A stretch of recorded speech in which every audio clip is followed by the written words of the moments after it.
ایک صاحب تھے، وہ نا کڑھائی کا کام کرتے تھے، ان کے گھر خواتین 8-10 آتی تھی، یہ ہاتھ سے کڑھائی کا کام کرتے تھے، پھر یہ ہاتھ سے بنے ہوئے کپڑے وہ کراچی میں دے آتے تھے اور کراچی سے باہر جاتے تھے، باہرلے ملک میں، وہاں یہ چیزوں بہت پسند کی جاتی۔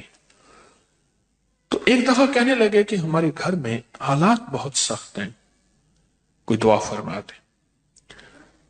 میں نے ایک دعا کر دی، پھر کچھ عرصے کے بعد کہا کہ حالات ہمارا ساتھ نہیں دے رہے، آپ دعا فرما دیں۔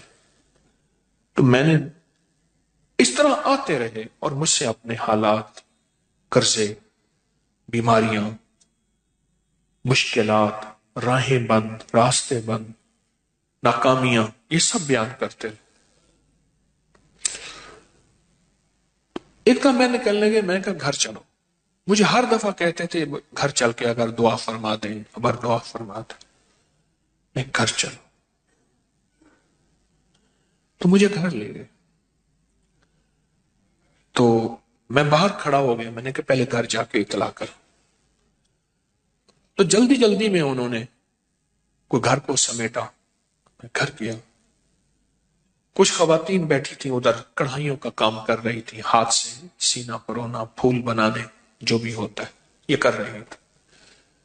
اور گھر میں ایک ویرانی تھی، اور گھر میں ایک وحشت تھی، اور احساس ہو رہا تھا کہ شاید یہ گھر والوں کو روٹی کیسے ملتی ہے، ان کی غربت اور فقر اور تنگ دستی کیسے، کھانا کیسے ملتا، کھانا کیسے ملتا۔ تو میں نے ان سے حال حوال پوچھے، تو ان سے کہا جی کاروبار ہمارے پاس بہت ہے، کام بہت ہے، ہم جاتے ہیں کراچی میں، بڑے بڑے تاجر ہمیں بلاتے ہیں، پیسے پیشگی دیتے ہیں، اور ہمیں کہتے ہیں مال ہمیں دیں، وہ کہتے ہیں ہمیں دیں، ہمیں بڑھا چڑھا کے قیمت دیتے ہیں، تو گھر میں کچھ نہیں بچتا۔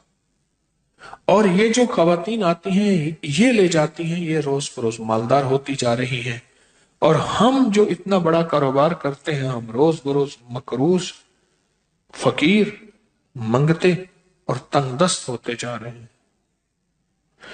تو کہنے لگے ہم کیا کریں، ہمارے پر مسائل ہیں، پریشانیاں، ہمارے کسی نے کہا کہ جادو ہے، پھر ہم نے اس کے لیے یہ عمل کیا، اس نے اتنے پیسے لیے، کس نے کہا جنات ہیں، کس نے کہا کالی چیزیں ہیں، کوئی اتنا آیا۔ انہوں نے مجھے لمبے چوڑے واقعات سنائے جس میں ذرا سارا خرچہ ہی خرچہ تھا، خرچہ ہی خرچہ تھا، کبھی خرچہ کس نام سے، کبھی خرچہ کس نام سے، کبھی کس نام سے، سارا خرچہ ہی خرچہ تھا۔ میں نے ان سے عرض کیا میں گھر میں قرآن کہاں ہے؟ کہنے لگا پڑھا، میں کہا وہیں لے جاؤں، میں کہنا لے آؤں، میں کہنا مجھے لے چل۔ تو گھر میں جہاں قرآن پاک ایک الماری تھی، اس میں کاغذ ٹھونسے ہوئے تھے، بہت سارے کاغذ۔ کون سے تھے؟ یہ بچوں کی کاپیاں نہیں ہوتی، بچوں کی کاپیاں جس میں یہ ہوم ورک کرتے ہیں بچے، کاپیاں ہوتے ہیں ان میں لکھتے ہیں، ان کے کاغذ، اور پرانے کوئی قاعدے ہوتے ہیں، الف انار والا قاعدہ، یہ چھوٹے چھوٹے ABC والے قاعدے، ان کے ہاں بچے بھی پڑھتے تھے، وہ بچے بھی پڑھا کے ان سے فیس لے کے گزارا کرتے تھے۔ تو وہ سارے ٹھونسے ہوئے تھے، ان کے نیچے سے میں نے قرآن پاک نکالا، میں نے کہا اور ہے؟ کہا نہیں۔ اس پہ غلاف لپٹا ہوا تھا، اور اس میں دھول تھی، مٹی تھی۔ میں نے نکالا قرآن پاک، اور میں نے کہا میں نے آپ کی تعویذ نکال دی۔ اچھا، میں کہ آپ کو میں دکھاتا ہوں جو تعویذ آپ کے تھے، جس کی وجہ سے آپ کے گھر میں بربادی، پریشانی، قرضے، مسائل، مشکلات، میں نے نکال دی۔